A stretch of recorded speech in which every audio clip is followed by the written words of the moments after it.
Stop.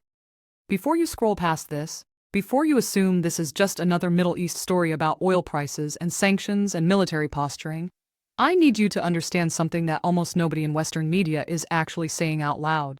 What is happening right now in the Strait of Hormuz is not a story about Iran. Iran is the stage. The real drama, the one that will define the next decade of global power, is the conversation happening between Washington and Beijing. And it is a conversation conducted not in words but in warships, tankers, and the white-knuckle silence of two nuclear powers daring each other to blink first. Let's start with what we know. The United States military blockade of Iranian ports in the Strait of Hormuz began at 10 a.m. Eastern Time on Monday, and China's foreign ministry wasted no time calling it a dangerous and irresponsible act that risks inflaming tensions across the entire region. CNBC. Now, if you've been paying attention to Chinese diplomatic language for the past decade, you know that Beijing does not use words like dangerous and irresponsible casually. That is not bureaucratic noise. That is a signal. And the question every serious analyst should be asking right now is not what China said. It's what China meant.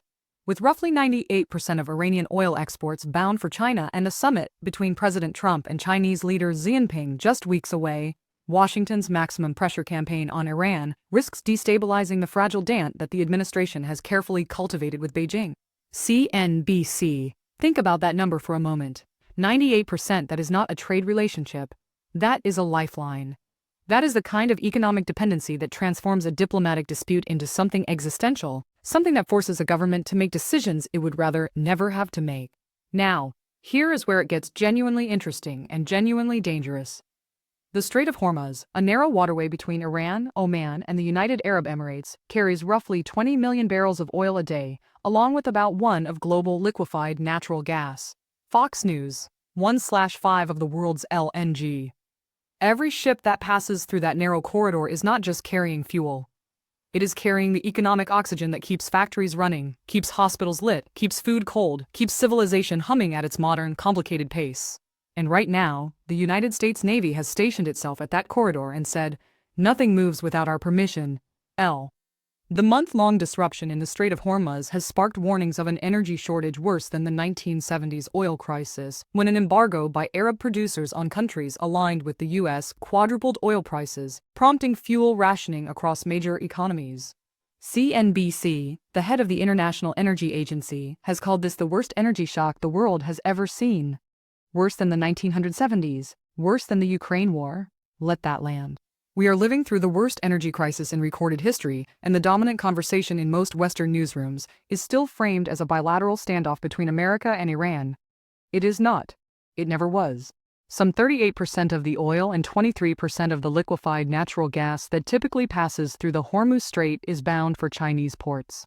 Overall, that accounts for about half of China's seaborne oil supply and a sixth of its natural gas. CNN, half of China's seaborne oil supply runs through a strait that the United States has just declared under its operational control.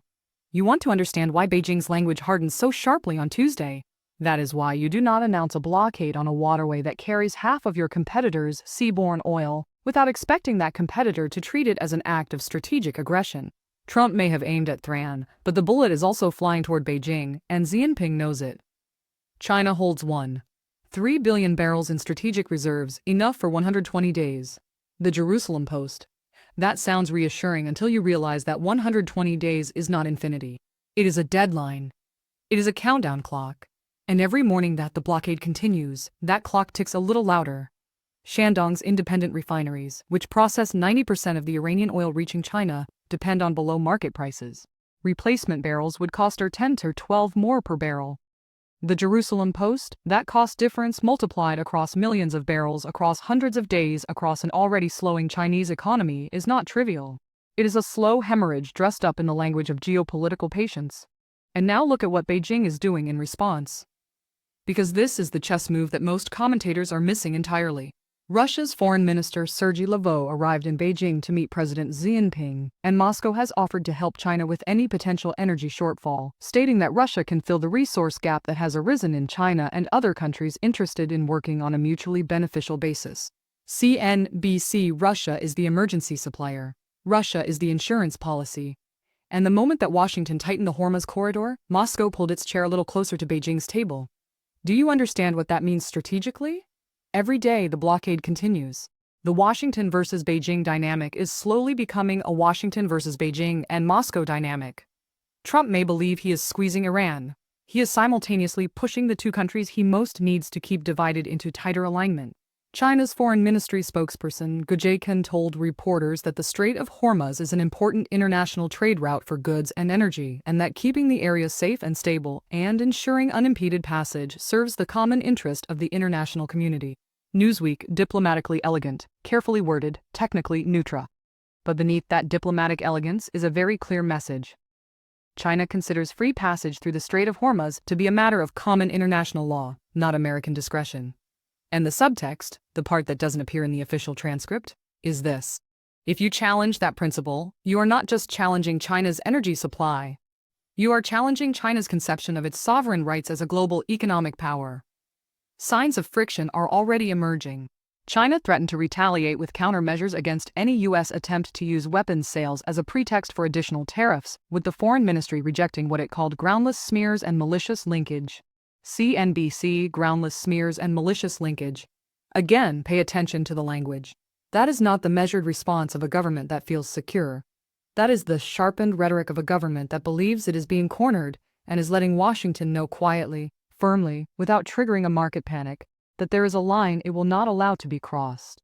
A U.S. interception of a Chinese vessel would likely become a major incident, as China would make a point of standing up to the U.S. in a situation like this, leaving the relationship in a fundamentally different place than where it is now. CNBC, according to David Meal, head of China practice at Eurasia Group, a fundamentally different place. That is the clinical language of a think tank analyst describing what in plain terms would be a rupture, not just a diplomatic setback, not just a trade dispute, but the kind of maritime incident that rewrites alliance structures, accelerates military spending, and haunts textbooks for generations. We are one miscalculation at sea away from that scenario. A U.S. sanctioned tanker linked to China sailed out of the Strait of Hormuz and into the Gulf of Oman on Tuesday after Trump's naval blockade came into effect. CNBC. One tanker. One quiet, deliberate passage through a blockade that the United States Navy had just announced to the world. Beijing did not hold a press conference about it. It did not send a tweet. It just moved a ship through the water and let the action speak in the language that actually matters between great powers. The language of demonstrated capability and calculated defiance. The blockade does not need to stop every barrel. It needs to make the cost of continuing the trade higher than the cost of stopping it. And it needs to present Beijing with a menu in which every option serves American interests.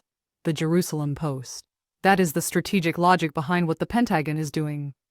Force Beijing to choose between bad options, and no matter what China picks, the United States wins something. If China backs down and pressures Iran to negotiate, Washington gets a deal. If China confronts the Navy directly, Washington gets to frame China as the aggressor. If China absorbs the cost quietly and waits, Washington gets 120 days of leverage before the reserves run out. It is a trap constructed with considerable sophistication. The question is whether Beijing recognizes it as a trap, or whether it has already decided the trap itself is the provocation that justifies changing the rules of the game entirely. Certainty that the adults have left the room. Taking more oil off the market, particularly the only oil that is now getting out from the Persian Gulf, will drive oil prices to around 150 per barrel, CNBC, according to analysts at the Quincy Institute, 150 per barrel. In a global economy already staggering under the weight of tariffs, post-pandemic supply chain fragility, and a manufacturing sector running on borrowed confidence, a 150 barrel does not just hurt consumers at the pump. It triggers cascading failures across fertilizer production, shipping logistics, airline capacity, pharmaceutical supply chains, and food security in the developing world. The Strait of Hormuz is not just a choke point for oil, it is a choke point for the entire material infrastructure of modern civilization. And here is the part that should keep serious people awake at night. The ceasefire between the United States and Iran that preceded this blockade was already fragile. And analysts have warned that a miscalculation could rapidly turn diplomatic posturing into a full crisis. Newsweek. Fragile is the operative word. We are operating in a theater where one misread signal, one captain who panics, one drone that flies 100 meters in the wrong direction converts a political standoff into a kinetic reality that no government on any side of this dispute actually wants. The tragedy of great power competition is that the most catastrophic outcomes are almost never the ones that were chosen. They are the ones that slipped past every checkpoint because everyone assumed someone else would stop it. How Beijing calibrates its diplomacy in this critical ceasefire phase will be linked directly to how much pressure its economy is under. CNN, that is the variable that matters most right now. Not Trump's tweets, not Iran's declarations, not the Pentagon's press briefings. The variable that matters is how much economic pain China is willing to absorb before it decides that silence is no longer a strategy, that the cost of inaction has finally exceeded the cost of direct confrontation. When that calculation shifts, and history tells us it always does, the world that exists on the other side of that shift will be genuinely unrecognizable from the one we inhabit today. The Strait of Hormuz is 33 miles wide at its narrowest point. 33 miles separating the Persian Gulf from the Gulf of Oman, separating 150 oil from the current market price, separating a tense but manageable standoff from the geopolitical rupture of the century. And right now, within those 33 miles, the United States Navy and the Chinese merchant fleet are engaged in a slow, quiet, enormously consequential test of wills. A test that neither Washington nor Beijing has publicly acknowledged, that most Western media has barely begun to understand, and that the rest of the world is watching with a mixture of dread and the creeping, nauseating